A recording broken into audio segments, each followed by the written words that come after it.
9th District Congressman Morgan Griffith joins us today in Covington. We thank you very much for speaking with us. Glad to be here. What's the most significant issue facing the voters this November? Well, I don't think there's any question. It's about jobs and the economy, and people need to figure out if they want to go back to when we were struggling more than we are now. We're still having some problems, particularly here in the Allegheny Highlands.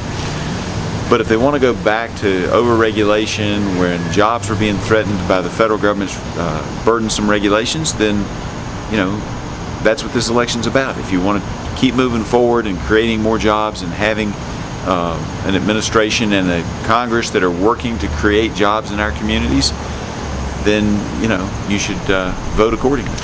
4% growth is pretty impressive. It is, but we can actually do a little bit better.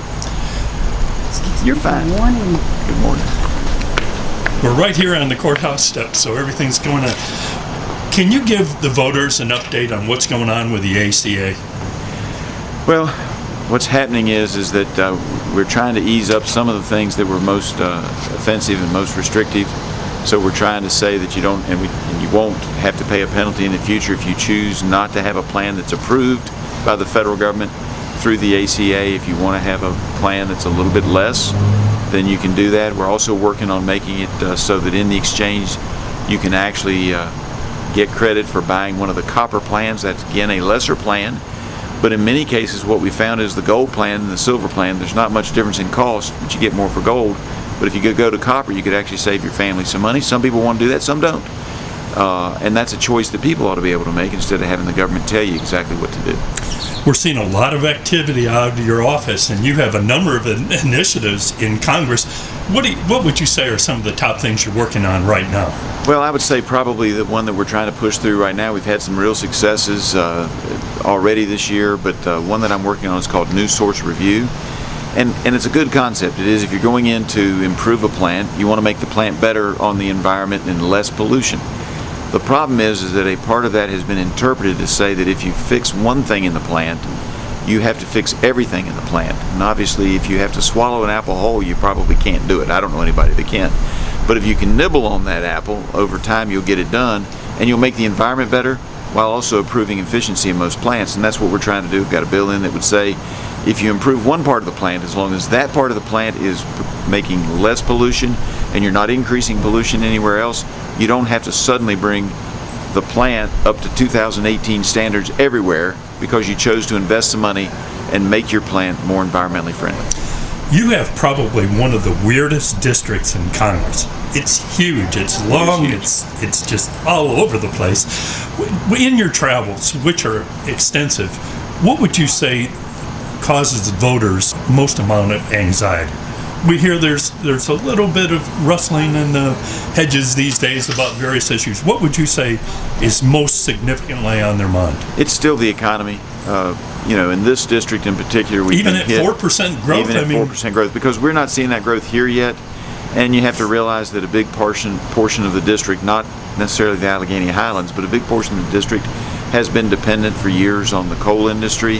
And even though that they only mine coal in 6 of the 22 counties and 7 independent cities that I represent, the coal industry is supplied by lots of manufacturers across the district, and it stretches into Salem and into Wytheville and places you wouldn't think, Bland.